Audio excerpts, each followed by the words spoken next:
भारतीय पुलिस सेवा के पूर्व महानिदेशक महेंद्र मोदी का आज संघर्ष सेवा समिति कार्यालय पर आना हुआ।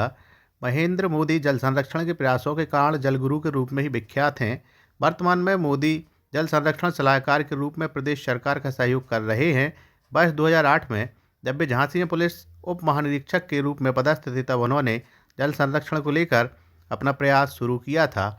इसका प्रारंभ उन्होंने अम्बाबाई, गौशाला, रक्षा आदि क्षेत्रों से किया और समय अंतराल में कई स्थानों पर जल संरक्षण का कार्य कर जल स्तर बढ़ाने में अभूतपूर्व उपलब्धियां प्राप्त की, जिससे सैकड़ों की संख्या में लोग लाभान्वित हुए।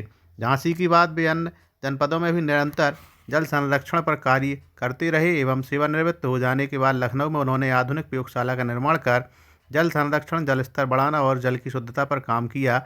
उनके उत्कृष्ट प्रयासों को देखते हुए प्रदेश सरकार द्वारा उन्हें जल संरक्षण सलाहकार नियुक्त किया गया।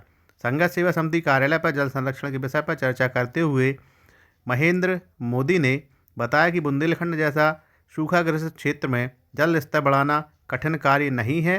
बुंदेलखंड में बड़े स्तर पर जल ग्रहण क्षेत्र स्थापित किया जा सकता है, जहां वर्षा के जल को एकत्र कर उसे शुद्ध जल के रूप में परिवर्तित कर पीने एवं रसोई के उपयोग के लिए बनाया जा सकता है। इस मौके पर डॉक्टर संदीप सरावगी ने संघर्ष सेवा समिति कार्यालय पर महेंद्र मोदी का धन्यवाद देते हुए कहा कि महेंद्र मोदी जैसे व्यक्तित्व आज के युग में बहुत कम मिलते हैं, जो प्रशासनिक सेवाएं देते समय और सेवानिवृत्ति के बाद भी जनहित का कार्य पूर्ण निष्ठा के साथ कर रहे हैं।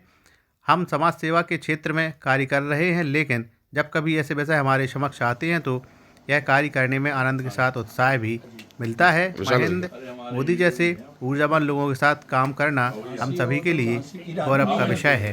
बुंदेलखंड क्षेत्र की तमाम खबरों से अपडेट रहने के लिए अभी सब्सक्राइब करें आपका अपना चैनल टाइम्स ऑफ बुंदेलखंड और खबरों से रहें अपडेट। किस विषय पर कार्य करते हैं? मैं महेंद्र मोदी हूं, IPS 1986 batch Uttar Pradesh cadre.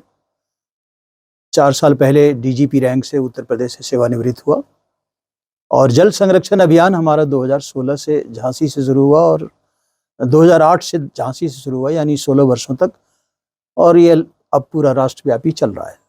तो बुंदेलखंड जैसे सूखाग्रस्त क्षेत्र हैं, इनमें जल स्तर को बढ़ाने के लिए क्या प्रयास किए जा सकते हैं? जिस बुंदेलखंड को सबसे बड़ी समस्या लोग समझते हैं, वहाँ सबसे आसान है जल संरक्षण करना। ये मैंने करके दिखाया है कई जगहों पर, क्योंकि यहाँ पर वाटर कैचमेंट एरिया, जल ग्रहण क्षेत्र बहुत ज़्यादा है, यानी आबादी का जो प्रतिशत है वो कम है, घनत्व कम है, इसलिए बहुत आसान है यहाँ पर करना और कई मॉडल्स हैं उसके लिए।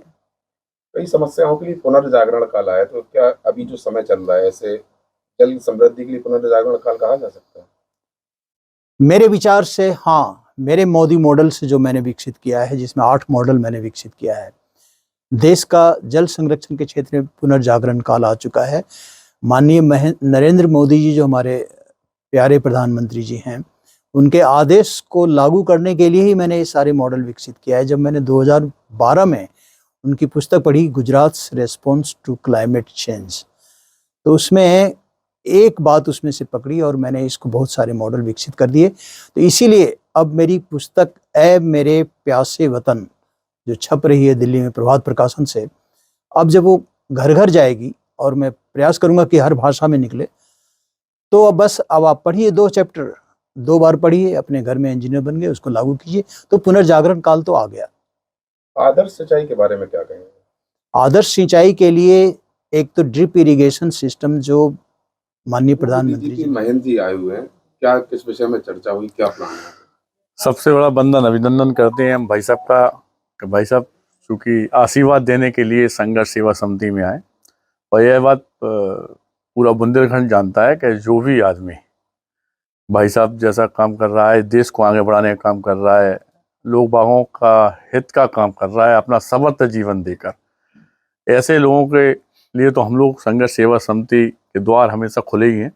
और भाई साहब से बहुत सारा मार्गदर्शन मिला आज हमें, और वास्तविकता में सरकार को लेकर और जनहित को लेकर जितने चिंतित भाई साहब हैं हमारी ज़िंदगी में पहले शख्स हैं। मतलब आप चूँकि बहुत आगे रहे ज़िंदगी में, हमारे बड़े भी हैं, और आप आज की डेट में मतलब भाई साहब तो नहीं कह सकते, लेकिन पिता योग्य आप हैं।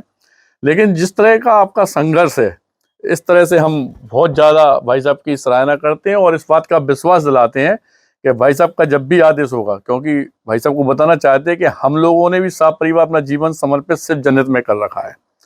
तो आने वाले दिनों में जो भाई साहब कहेंगे, क्योंकि भाई साहब का आदेश और भाई साहब के लिए घर हमारा या ऑफिस हमारा या हम संघर्ष सेवा समिति परिवार सारे सदस्य जब भाई साहब कहेंगे तब आपके साथ खड़े हैं। और बहुत बहुत धन्यवाद भाई साहब का करना चाहते हैं कि आपका आशीर्वाद आज हमें मिला। Thank you.